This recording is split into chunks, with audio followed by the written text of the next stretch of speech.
First, thankful for another tremendous opportunity to glorify the Lord. Came up short once again.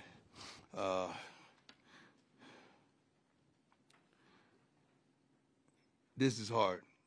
This is hard. The reason it's so hard is because you know you're capable of doing better, playing better, performing better, calling better games, coaching better on my behalf.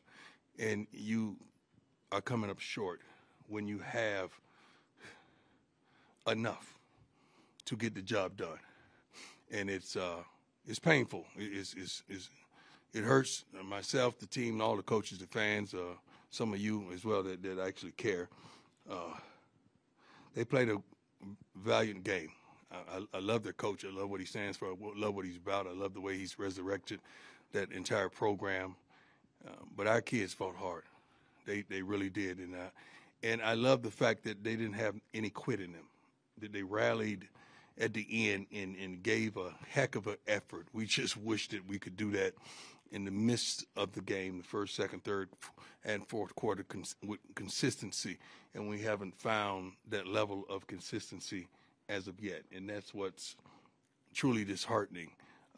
Right before the half, we wanted to get out of there because we know we're receiving the ball in the second half. So the plan was to either get a first down and try to go, or if we don't, if we're not successful on first down, okay, let's hit the clock.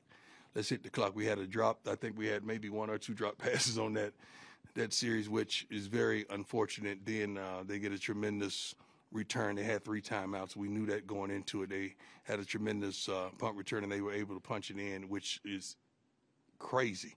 And that hurt tremendously, the score right before the half, because we know we were getting the ball in the second half. Had we not done that, the score is 7-3 at halftime. But unfortunately, that was the case. At the end of the game, we had 3 timeouts.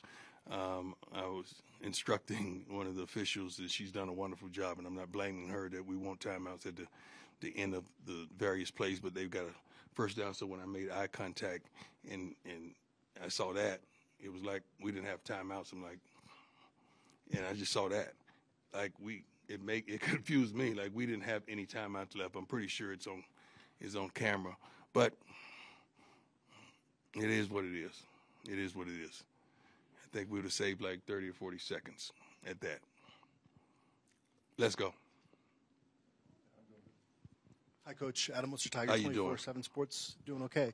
Have you sensed the same attention to detail from your team in recent weeks? Yeah. I don't sense the same passion. I do sense the same attention to detail. The film time has gone up. Less mistakes, I think, penalty-wise. We had some penalties in some crazy situations, but we've condensed that over the last couple of weeks. We've been pretty good with that. It's just some little foolish darn penalties that we gathered today, but the passion of it, like the passion of that first game, the passion of those games, we're missing that, and that's still something we're trying to apprehend, and we're trying to locate it as well. Ariel Arsuto, 9 News. Mm-hmm. How did you evaluate the offensive play calling today?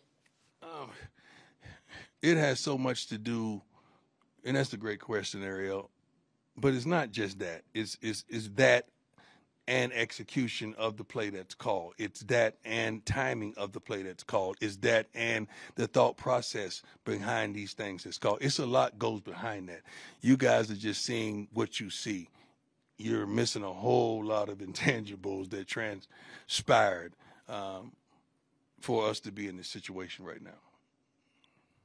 Coach, what was Shedor's pain level today? It seemed like right away he's really struggled to move around. I mean, shoot, he's been hurt. I think he went in to get an injection so he could finish. So it's extraordinary. That was in the fourth quarter? Yes, sir. And then how about halftime? The kid is tough. He's tough. He's fighting through it. And he don't make any excuses. He wasn't raised like that. We're not making any excuses. We don't do that. Coach, a follow-up on Sean Keeler of the Denver Post, a follow-up on Ariel's question a little bit. What did Pat Shurmur give you in your mind that you felt to make that switch that it's- Sean Lewis couldn't? and didn't? We're not going to demean Sean Lewis, sir. We're not going to do that. We're not going to take that tone. Sean is a good man. I think he's a good play caller.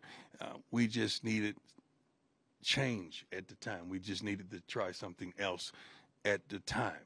And that's what we did. And I don't look back on it. I don't second guess myself whatsoever, because it's more to it than what you may know. Okay, so let's just trust the process. Let's just trust the process.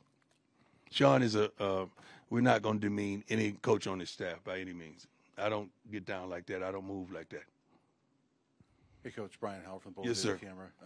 With that, notice Tim Brewster didn't have a headset on tonight. Is he the coach that's now an analyst? Well, yes. You got to understand now, you only get so many coaches in college football. So when you make a move like we made, that means someone has to I don't call it demotion. I think move, everybody's making the same amount of money. So when you get demoted, that's a hit on your check. So it's a movement that we had to make. I think we use how many tight ends in the games? So think about that. It's the proper move. You got to think about that. And follow up with that tight end position. Notice Caleb Fourier has not been around the last couple of weeks. Is he still with this program?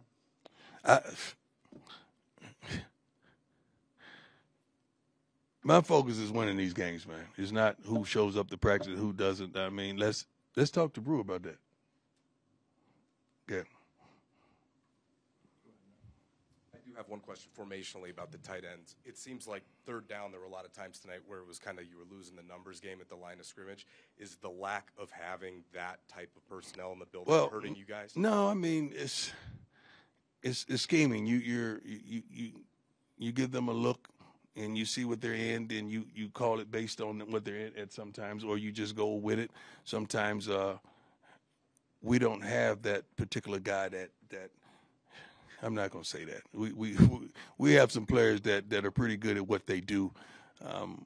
That's just the preference of the OC or the call in the rhythm of the game at the time, whether we use the tight end to block, whether he use if we're going to throw the darn ball, I'd rather receiver be out there. That's my preference than a tight end. We got 4 or 5 pretty good guys that can really catch the ball. They can really run good routes. They can really get open. You saw that at the conclusion of the game. Coach Adam Rittenberg with ESPN. You mentioned a couple of times there's been things behind the scenes maybe we haven't seen with the play call. That's everybody. It's everybody's life. It's things in your life that I ain't seen. But you're a good guy, though, right? You have to ask people around. When did you decide to maybe consider making the change? Was it after UCLA, or was it even before that time you were looking into it? I'm not going to disclose all my thoughts, man. I mean, my thoughts are my thoughts. I'm not going to disclose when I make a decision to do something. Just know that I made the decision and I don't stumble or stutter on it, and I'm not looking back. It is what it is, and that's what it's going to be. I make a decision to help this team win. You guys don't know all the intangibles in it. You just looking from the outside of the crib, looking in. I got tinted windows, and you can't even see in the house, but you're making conclusions on what I should and should not do. Coach Tyler King with the Denver Gazette. You mentioned the 2 touchdown drives you guys had at the end of the game. I know you haven't got a chance to watch the film yet, but what did you see that was different about for those 2 drives compared to the first handful or so that you guys struggled? That could be what they presented to us defensively, as well as making up our mind that we want it.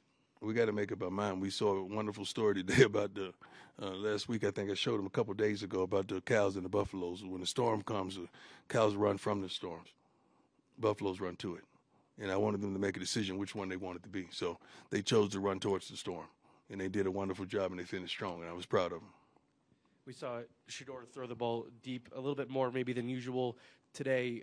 Is he just trying to take more chances down the field? Obviously, we saw Travis make that play late in the game. It's not about taking chances. It's about taking what they give you. Like if they give us a one-on-one situation, we're going to bet on our receivers. That we have pretty good receivers. Either they're going to come up with the catch or we're going to get a pass interference, and that's something that we did today. When they give us the looks, we're going to try our best to take advantage of what's out there. Jimmy Sierra-Fox, 24/7 Sports. Pretty big recruiting weekend. Did you get a chance to interact with some of them? Yeah, I think I met with every recruit that came on official. Yeah, I met them earlier today. Coach, Pat Rooney, Boulder Daily Camera. The other day, you said after meeting with the O-line, you thought you would get a better effort out of them tonight. Might be hard to judge without watching the film. Right. Did you feel like you got that? Well, I know we got it in the end. I know we started off, a little lackadaisical, but I think we got it in the end. I always look at the statistics. I think we surrendered 4 sacks. I think that's better than last week, right? So you got to measure it by that. Our quarterback's still hurting a little bit, but he was hurting coming in the game. We can't put all of that on the line. But those guys, just looking them in the eyes, and they gave a better effort, a tremendously better effort, and I'm proud of them. Coach, Troy Finnegan, CU Sports Report. It's felt like the defense has been coming along the last couple of weeks, and they kind of kept you in the game for a while. What was your assessment of their performance overall tonight? The thing about defense that's different from offense, when you're listening to the calls, you know what's supposed to happen. You know who's supposed to be where, who's supposed to do this, who's supposed to do that. And Coach Kelly's done a tremendous job. I mean, he really has, because I know he makes a certain call, but if a certain guy don't do what he is asking him to do, that's very problematic, and we surrender points. He called a good game tonight. We had some situations that we didn't do what was expected, but the guys rallied back, and we still was able to provoke, I think, 3 or 4 turnovers. I didn't see that statistic, but those guys are coming along well, and I'm proud. I'm truly proud of them. But it's always one play here and there that causes you to sit in this seat and have this mood that I have right now. Theme this season has definitely been consistency, getting a full 60 together. Right. This week, it was the second half. Can you kind of bring us into the locker room a little bit, and what was the message that really just kind of got everybody a little bit more motivated to come out of the second half and put that together? You got to make up your mind. Right now, what you want to be known as, what you want to be. We got some guys say they want to be pros. Well, we got to act like it. We got some guys say they want to take care of their parents for the rest of their lives. Well, they got to act like it. We got some guys that say they love this game. Well, I got to see it. We got some coaches say the same thing, and I want to see it, as well as myself. So I'm very critical of myself first and foremost. But we just got to really act like we want it. There's a difference between believing and thinking. You could think you're going to win all day long, but when you believe it, that has to be partnered with action. Belief comes with action, Faith without works is dead. That's what my book tells me. So you got to have, it's okay to have that faith that you believe, but I got to see the action behind it. And that's what we challenge the young men to come out in the second half and show us the action of the belief, not just sit up there and say, oh, we going to win. That's easy to say. But we need to see the action behind it. And that starts not just on the field. That's watching film, that's preparing, that's taking care of your body, getting the proper sleep, and just doing what we ask of you to do so we could win again. Hi, Coach. How you doing? Good, how are you? Nick Edwards, CU Sports Report. Ultimately, all you can really do is move forward, watch the film, reassess. Right. What does your plan look like moving forward in order to reignite the passion and get that win you guys are really seeking? Well, we take the proper courses every week. I mean, we motivate the guys. It's hard to fathom that you need to motivate men that say they want it. We try to motivate these young men, and they do a wonderful job. And I'm really proud of them fighting. I want to win, trust me. But as long as I don't see quit, I could deal with it a lot better than I could if I saw quit. I don't see quit. I see guys fighting and trying their darnest, and you got to see their faces when I'm talking to them in the locker room at the conclusion of the game. Like that stuff hurts, man. That truly hurts everyone in that locker room. If it don't, there's a problem. There's a problem with your heart. There's a problem with your unity, you uniting and you loving what you say you love. That's a problem. But we got to get that passion back for this purpose with what we're trying to do. We got to get it back. Sorry, Coach, just for clarity. So Coach Shermer will be the offensive play caller again next week and going forward? You know how we've been doing it for the entire year? When we're in the big meeting room and we sit down, I'm right here. I think Coach Kelly, Coach Ray Facette, Dennis Thurman, Coach Sherman, then the OC and the DC. The defense sits on that side of the table. So those guys right there, Dennis Thurman and Coach Sherman, they've had a tremendous influence on suggesting things this entire season. That has not changed. Now you just have a tremendous influence on not just suggesting, but calling it. So these things are not changing. It's still a group effort. It's not one guy doing good or one guy doing bad. This is a team effort the last time I checked. So we're going to consistently do what we think is the best for us to win.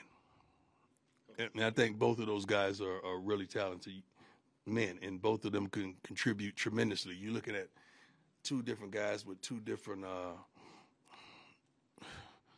references of experiences, and that's wonderful when you have a guy that's been dominant in college like a Coach Kelly defensively, then a Dennis Thurman as well. So when you have a guy that has gleaned almost 30 years or 20-some years from the pros, as well as another guy that's been in college, that's a phenomenal look, because like last week we played against a pro guy, right?